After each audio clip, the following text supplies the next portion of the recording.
Mahaiba nga po kayo, kaya tayo ng topic ngayon. Tama ba? Dito sa MA Pinoy TV. Ito minsan ko lang naman itong gagawin. At siguro pagsunod ko na rin doon sa mga nag-PPM sa akin, nagtatanong, "Oh Mike, ano bang masasabi mo? Ginaganito ka, ginaganon-ganon, kung ano mga sinasabi ng ibang mga vlogger sa'yo, yung mga identify na mga Duterte o anti-Marcos vlogger, ganon." Ako naman, hindi ako nanonood sa kanila. Pero, may nagpo-forward sa akin. Ngayon, naisip ko kayang silipin ko na rin kasi naalala ko tuloy, halos 2 taon na nila akong ginaganyan nilalait, kung ano-ano mga sinasabi, pati yung content ko, pinakikialaman. Okay, wala naman silang pakialam dapat dahil opinion at analysis ko ito, di ba, kanya-kanya tayong content. Bakit yung content ko, pinakikialaman nila at minamali ako? Ito lang, papangalanan ko na yung mga gumagawa nito. Isa dyan ay yung magkapatid. Magkapatid na si Byron at saka yung si Uli, di ba, magkapatid yan. Parehong style nila. Kinakausap yung video ko, tapos ungol lang ungol. Ano ba, mga bakla ba kayo? Tatanong lang ako, bakla ba kayo? Maitanong kaya kay Captain Nino Barsaga. Ito, mas kilala ni Nino Barsaga ito mga ito dahil sila magkakasama ng araw. Nino, nakikinig ka ba?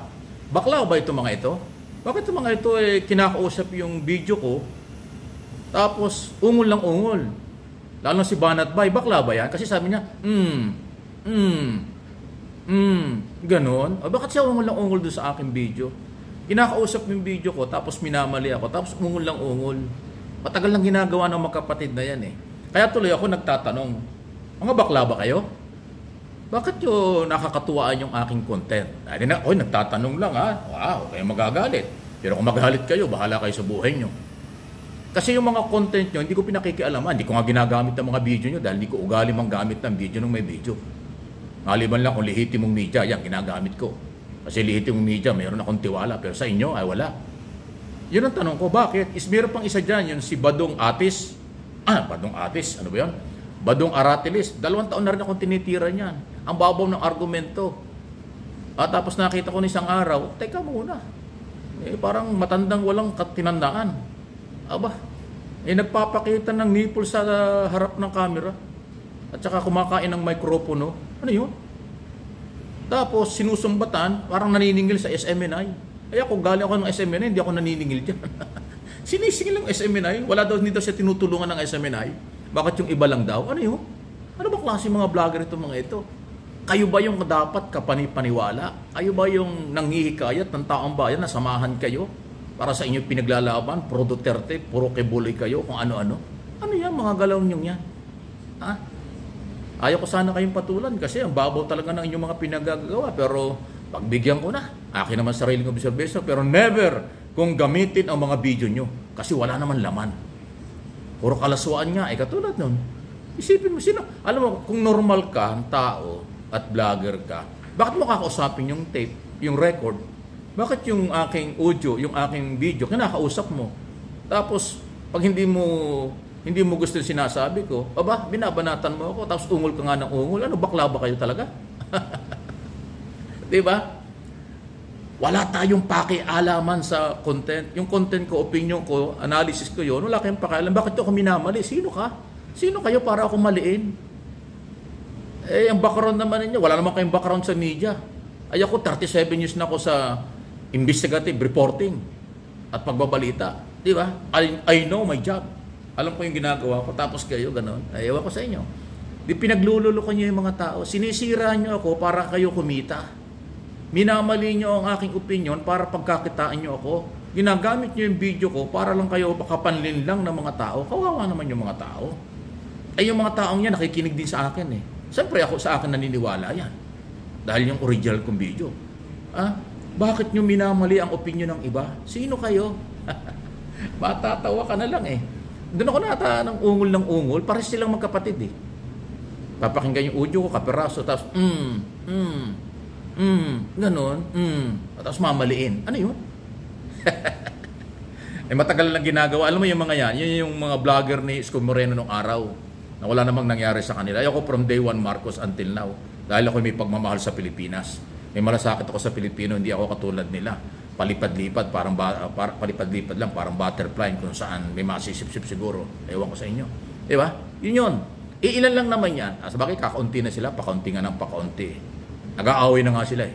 May mga kasama pa yan ng mga vlogger din na pro-DDS, pro-Duterte. Binabanatan din ako, pero nag-aaway-away na sila. Ayaw ko na makialam sa kanilang away.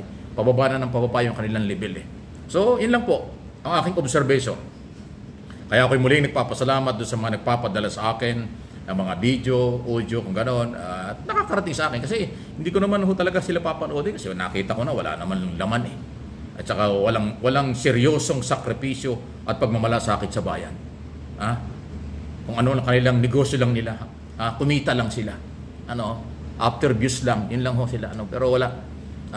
Dapat kasi kung Pilipino ka, manalig ka at sumuporta ka sa ating gobyerno para tayo yumaman, para gumanda ang ating bansa, hindi yung pro-China, hindi yung pro-destabilization, hindi yung puro paninira, puro intriga, ayan, nagkawindang-windang tayo. Okay? So, anong tingin niyo? Pasensya na po kayo, kung minsan lang po ako magsalita ng mga ganitong usapan. Minsan ko lang pong kumatol ako sa mga ganyan. Pero, pinagbigyan ko lang yung request ng mga tao. Para sa akin, napakababaw ng kanilang mga ginagawa. Hindi yan pang-national, hindi yan pang-bayan. Panlalait, paninira, after money lang yan, after views lang sila. Okay? Hindi yan nakakatulong sa kaalaman, katalinuhan, development ng ating bayan. Ay hindi po ko ganon. Ako laging aking priority. Tulungan natin ang gobyerno. Sumunod tayo sa mga batas. Pagandahin natin ang ating bansa, ang imahe ng Pilipino sa international community. Panindigan ng West Philippine Sea. Panindigan ang ginagawa ng ating gobyerno under President Marcos kasi nasa tamang direksyon. Ayan, okay? So, yung pong mga ibang mga vlogger na mapanlait, mapanghusga at ang dating ay parang pasintabi na. Ako, marami akong kilalang bakla, nire-respeto ko. Respetado ang mga bakla. Marami mga professional, mayaman, matitinong tao. Pero ganun po ang kailang kasarian, nire-respeto ko. Pero itong grupong ito, kaya ako hindi ko naman alam na bakla sila. Nagtatanong nga ako eh. Sana sumagot si Ninyo Barsaga. Ninyo, sagutin mo ako, totoo ba? Bading yung mga yan? Bakit ba sila ungol lang ungol? Habang pinapanood ako? O baka naman, ewan ko sa kanila. Munting na akong nadulas. Anyway, so, any comment, reaction, medyo naiba yung ating topic dito sa MA Pinoy TV. Huwag tayong mawala ng pag-asa. Tuloy-tuloy ang buhay. Tuloy-tuloy ang ating mga obligasyon sa ating sarili, sa ating pamilya, at sa ating gobyerno. Yan ang mahalaga. Huwag tayong masyadong palaasa sa ibang tao. Huwag tayong masyadong aasa sa gobyerno. Tulungan natin ang gobyerno. Panalo, nagtagumpay ang ating Pangulo, panalo tayong lahat. Ayun, hindi pwedeng, hindi na nga kayo tumutulong, mapaghanap pa kayo. Hindi na nga kayo tumutulong, puro paninira pa. Walang kakwenta-kwentang argumento yan.